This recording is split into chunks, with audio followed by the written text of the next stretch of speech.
এখন আমরা আরো তিনটা ম্যাথ দেখব লগের। আচ্ছা, ফার্স্ট ম্যাথটাই কি বলা হয়েছে যে লগ 2 বেস হচ্ছে 2, যেহেতু নিচে আছে একদম, আর মিডলে কি আছে 1/32। মিডলে 1/32 মানে কি, এটা হচ্ছে ভ্যারিয়েবল। যেহেতু বেস 2, এর মানে আমাদের কি ভ্যারিয়েবলটা কি আমাদের 2ই বানাইতে হবে, মানে ভ্যারিয়েবলে 2 নিয়ে আসতে হবে। তাহলেই তো আমাদের লগ বেস আর ভ্যারিয়েবলটা যদি মিলে তাহলে পুরাটার মান 1 হবে। এখন আমরা লিখে ফেলি লগ 2, আমাদের বেস লগ বেস আমাদের কত 2, তাহলে উপরে কি আছে মিডলে কি আছে 1/32। এখন আমরা কি করব, এটাকে আমরা করব হচ্ছে 1 তো রেখে দিব, আর নিচে যে 32, এই 32টাকে কিন্তু আমরা 2-র উপর পাওয়ার 5 লিখতে পারি, 2-র উপর পাওয়ার 5।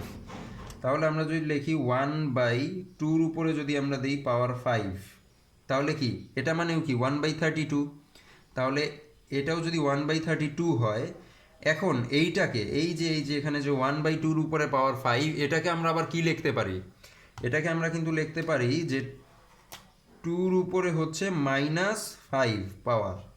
এটা কিন্তু আমরা সূচকে দেখে আসছি, সূচকের এটা একটা সূচকের সূত্র যে 1/2-র উপরে পাওয়ার যদি 5 থাকে তাহলে আমরা সেটাকে 2 পাওয়ার হচ্ছে -5 লিখতে পারি।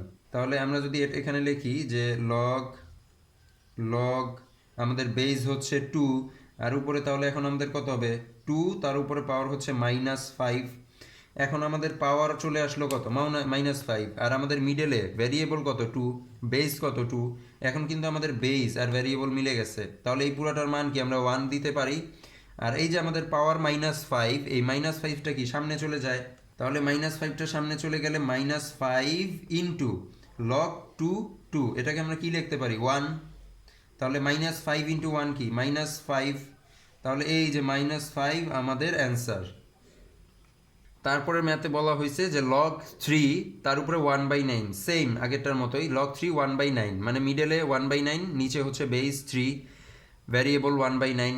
আমরা সেম একইভাবে নিচে যে 9টা আছে, এই 9টাকে আমরা কি লিখতে পারি 3-র উপরে স্কোয়ার দিতে পারি। তাহলে 3-র উপরে স্কোয়ার দিলে কি হয় 1/3 স্কোয়ার। 1/3 স্কোয়ারকে আমরা আবার লিখবো 3 উপরে পাওয়ার -2, তাহলে অ্যান্সারটা কত হবে -2 হবে অ্যান্সার। তাহলে আমরা দেখি এটা সমাধান করি। এখানে হচ্ছে লগ লগ চলে আসলো, তারপরে নিচে আমাদের বেস 3 চলে আসলো বেস, আর উপরে 1/9 আছে, মানে ভেরিয়েবলে 1/9 আছে। তাহলে আমরা কি লিখবো 1/9কে 3 স্কোয়ার 1/3 স্কোয়ার। এখন 1/3 স্কোয়ার সমান আমরা কি লিখতে পারি, এই যে এই নিয়ম অনুযায়ী 3 - 2।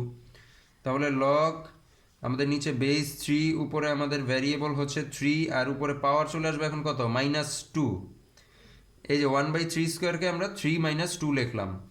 এখন আমাদের পাওয়ার কি আছে -2, পাওয়ারটা কি সাধারণত কি হয় সামনে চলে যায় ইনটু, আর এখানে লগ বেস আমাদের 3, ভ্যারিয়েবল 3, তাহলে আমরা কি লিখবো 1। তাহলে -2 ইন্টু 1 কত হয় আমাদের অ্যান্সার -2ই আমাদের অ্যান্সার। 3 × 27। আচ্ছা, তারপরটাও একদম সেম যে লগ 3 তার উপরে 1/27। আচ্ছা, এটা আমরা তাহলে কি লিখবো, যেহেতু আমাদের বেস 3, আমরা এখানে লিখতে পারি 1/নিচে লিখতে পারি আমরা কত 3-র উপরে পাওয়ার 3, তাহলে কি 1/3-র উপরে পাওয়ার 3 কি 1/27। তাহলে আমরা 1/3-র উপরে পাওয়ার 3কে আবার কি লিখতে পারি 3, তার উপরে কি -3 হবে পাওয়ার। তাহলে আমাদের অ্যান্সারটা কত হবে -3। -3টা সামনে চলে আসলে আমাদের অ্যান্সার এখানে হবে -3। আচ্ছা, এটা করি যে এখানে লিখবো যে লগ আমাদের নিচে আছে বেস কত 3, আর উপরে কি আছে মিডলে আছে কি 1/27। 1/27কে আমরা লিখবো 3-র উপরে পাওয়ার 3, মানে 3-র উপরে পাওয়ার 3 মানে কি 3 ইন্টু 3 ইন্টু 3, 3 × 3 = 9, 3 × 27। তাহলে 1/3-র উপরে পাওয়ার 3 মানে কি 1/27। এখন আমরা এটাকে কি লিখতে পারি, যে 1/3-র উপরে পাওয়ার 3, এটাকে আমরা কি লিখতে পারি 3 - 3 লিখতে পারি। তাহলে লগ নিচে আসলো আমাদের বেস 3, আর উপরে কি হলো 3, আর এই যে 3 - 3, মানে এখন আমাদের পাওয়ার -3।